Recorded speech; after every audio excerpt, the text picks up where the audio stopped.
ساتھ والے گھر سے رونے کی آواز آ رہی ہے۔ دروازہ پہ دستک دی۔ اسد بڑی بڑی مونچھ رکھی ہوئی دروازہ کھولا۔ سامنے واصف کھڑا تھا۔ سر، آپ کے گھر سے کسی لڑکی کی رونے کی آواز آ رہی ہے۔ اسد غصے سے بولا، کیوں، تو ٹھیکیدار ہے اس گھر کا؟ جا چلا جا، دماغ خراب نہ کر۔ واصف کو بہت عجیب لگا اس کا رویہ۔ اسد لیٹ گیا بیڈ پہ۔ مناہل کا جسم چوٹوں سے بھرا ہوا تھا۔ بخار شدید تھا۔ یا اللہ، کیا گناہ کر دیا میں نے؟ کیسی غلطی ہو گئی مجھ سے؟ اپنی بھابھی کو ایک دن فون کیا، بھابھی، اسد میرے ساتھ بہت برا کرتا ہے، مجھے مارتا ہے، پلیز بھائی سے بات کریں، اس کو سمجھاؤ کوئی۔ بھابھی نے طنز کرتے ہوئے کہا، ارے بہن، اپنے گھر کی پرابلم خود دیکھو، تمہارا بھائی خود بہت پریشان ہے، آج کل مرد مارتے تو ہیں ہی، برداشت کرو۔ فون بند کر ہو گیا۔ کہاں جائے، باپ مر گیا، ماں ہے نہیں، کوئی اللہ کے سوا مددگار بھی نہیں۔ اسد کا روز کا معمول بن گیا تھا۔ ہر روز کسی نہ کسی بہانے اسد مناہل کو مارتا۔ مناہل کی عادت بن گئی تھی اب مار کھانا۔ وہ موت مانگ رہی تھی، مرنا چاہتی تھی۔ ایک دن مناہل بے ہوش سی پڑی تھی، گھر میں بھوکی تھی، کھانا نہیں کھایا تھا۔ دروازے پہ دستک ہوئی، لنگڑاتی ہوئی گئی۔ دروازہ کھولا، سامنے خوبصورت سا لڑکا واصف تھا۔ مسکرا کر کہنے لگا، کیا میں اندر آ سکتا ہوں؟ مناہل نہ کچھ کہے نادر چلی گئی۔ واصف اس کے پیچھے کمرے میں داخل ہوا۔ دیکھا مناہل کا بہت برا حال تھا، اس کی آنکھوں میں درد تھا۔ وہ چیخ چیخ کر جیسے کہہ رہی ہو، مجھے بچا لو اس جہنم سے۔ مناہل پیاری سی لڑکی تھی اور اسد ایک دیسی ٹائپ جاہل سا۔ کیوں مارتا ہے آپ کو یہ بندہ؟ آپ پولیس کو کیوں نہیں کال کرتی ہو؟ کیوں آپ ظلم سہتی ہیں؟ واصف سوال کیا۔ مناہل روتے ہوئے بولی، آپ کون ہیں؟ واصف نے اپنا تعارف کروایا۔ میں وکیل ہوں، میرا نام واصف ہے، میں بھی یہیں ساتھ والے گھر میں آیا ہوں کرائے پہ۔ مناہل روتے ہوئے بولی، کس کے پاس جاؤں؟ کہاں جاؤں؟ کیا کہوں؟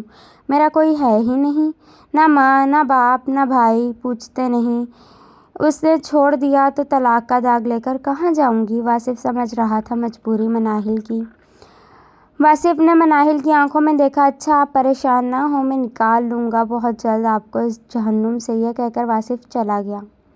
رات کو اسد آیا۔ آج تو اسد شراب پی کر آیا تھا۔ وہی روٹین میں گالیاں دی، کھانا کھایا اور کہنے لگا، چل میری ٹانگیں دبا۔ ساری رات دباتی رہی اسد کو۔ اسد صبح اٹھا، میرے کپڑے پریس کیے یا نہیں؟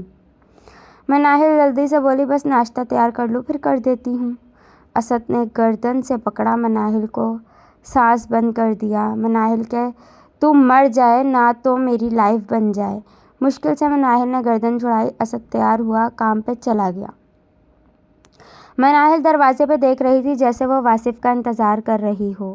واصف ہاتھ میں ایک شاپر پکڑا گھر میں داخل ہوا۔ مناہل جاؤ شاور لے کر آؤ۔ مناہل نے پوچھا، کیوں؟ واصف پیار سے کہنے لگا، ارے جاؤ تو۔ مناہل نہا کر آئی، گیلے بال میں بہت پیاری لگ رہی تھی۔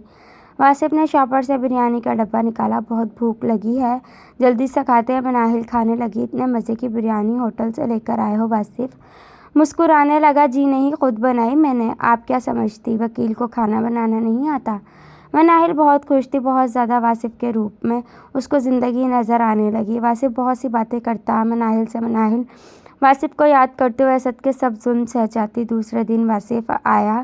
مناہل ایک بات کہوں؟ مناہل نے پیار سے کہا۔ ہاں واصف بولیں، مجھ سے شادی کرو گی؟ مناہل کی آنکھوں میں آنسو آ گئے۔ واصف نہ کھیلو مجھ سے، میں پہلے ہی بہت درد میں ہوں، اگر میرا جسم چاہیے تو آ جاؤ، جو کرنا ہے کر لو، لیکن مجھ سے کھیلنا نہ۔ واصف نے مناہل کے چہرے کو اپنے ہاتھوں میں لیا۔ مناہل، واصف غیرت مند مرد ہے، ایسا کبھی نہ سوچنا واصف کھیلنے آیا ہے۔ اچھا سنو، میں کچھ دن کے لیے واپس گاؤں جا رہا ہوں، اپنا خیال رکھنا، آؤں گا تو تم کو چھڑا لوں گا اس انسان سے۔ مناہل کا دل بیٹھ سا گیا۔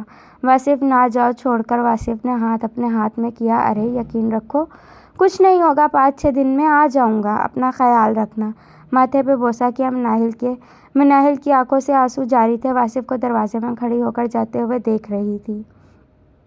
دیکھتے دیکھتے آنکھوں سے اوجھل ہو گیا۔ واصف رات ہوئی، اسد گھر آیا، کھانا کھایا۔ مناہل خاموش تھی۔ اسد نے گالی دی، چپ کیوں ہو؟ کون مر گیا تیرا؟ کمینی، میری زندگی جہنم بنا رکھی ہے تو نے، چل مجھے دبا۔ مناہل خاموش رہی۔ واصف کے جانے کا دکھ تھا، وہ خیالوں میں گم تھی۔ اسد چائے پی رہا تھا، چائے کافی گرم تھی، جان بوجھ کر گرم چائے مناہل پر گرا دی۔ مناہل کو آج درد محسوس نہ ہوا، اسے واصف کی یاد آ رہی تھی۔ کسی محلے دار نے اسد کو بتایا اس کی بیوی کا چکر تھا ساتھ والے گھر کے لڑکے کے ساتھ۔ اسد بے قابو ہو گیا، مناہل کو بہت مارا، اس نے اتنا مارا مناہل بے جان سی ہو گئی۔ اسد مار رہا تھا، مناہل اب رو بھی نہیں رہی تھی۔ خون سے لت پت مناہل کو آدھی رات کو اٹھا کر گھر کے باہر پھینک دیا، طلاق دے دی مناہل کو۔ مناہل گلی میں بے ہوش پڑی تھی، جسم زخمی تھا۔ خیال واصف کا تھا، کسی نے اٹھا کر اسپتال داخل کروا دیا۔ لاوارث تھی مناہل، کوئی اپنا نہ تھا، علاج چل رہا تھا۔ 10 دن بعد واصف آیا، دیکھا گھر کو تالا لگا ہوا تھا۔ واصف کو بتایا کہ اس کے شوہر نے اسے بہت مارا، طلاق دے کر چلا گیا۔ مناہل نفسیاتی ہو چکی تھی، وہ ہر کسی سے ڈرنے لگی تھی، چیخ چیخ کر روتی، پھر چپ کر بیڈ کے پیچھے بیٹھ جاتی۔ حالت بہت بری تھی، ڈاکٹرز نے پاگل خانے بھیجنے کا فیصلہ کیا۔ لاوارث مناہل موت سے بدتر زندگی گزار رہی تھی، مناہل کو پاگل خانے لے جانے کی تیاری ہو رہی تھی۔ اتنے میں واصف وہاں آیا، دیکھا مناہل بال بکھرے ہوئے، برا حال، آنکھوں کے گرد سیاہ حلقے۔ مناہل نے واصف کو دیکھا، مسکرانے لگی، زمین پہ بیٹھ گئی، آنکھوں سے آنسو بہنے لگے، رونے لگی۔ وہ چیخ چیخ کر واصف کو آواز دینا چاہتی تھی، لیکن جسم دل کا ساتھ نہ دے رہا تھا۔ واصف دوڑتا ہوا مناہل کے پاس گیا۔ ارے یہ کیا حالت بنا رکھی ہے تو نے؟ مناہل نے اپنا منہ واصف کے سینے پر رکھ لیا اور تڑپتے ہوئے رونے لگی۔ واصف ماتھا چوم کر حوصلہ دینے لگا، بس بس میری جان، بس میں آ گیا ہوں نا، سب ٹھیک ہو جائے گا۔ اب مناہل واصف کی طرف دیکھتے ہوئے بولی، کہا تھا نا، نہ جاؤ چھوڑ کر۔ واصف سر پہ ہاتھ پھیرنے لگا، بس بس میری جان۔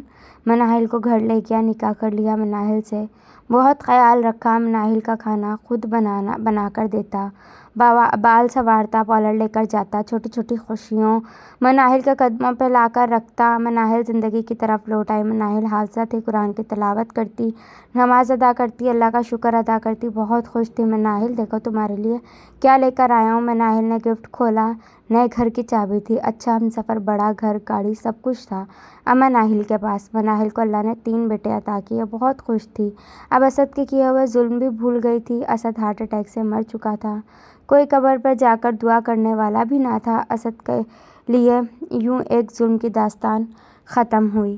فرینڈز، اگر اسٹوری اچھی لگے تو چینل کو سبسکرائب کریں، بیل آئیکن کو پریس کریں۔ ملتے ہیں ایک نیکسٹ ویڈیو میں، اللہ حافظ۔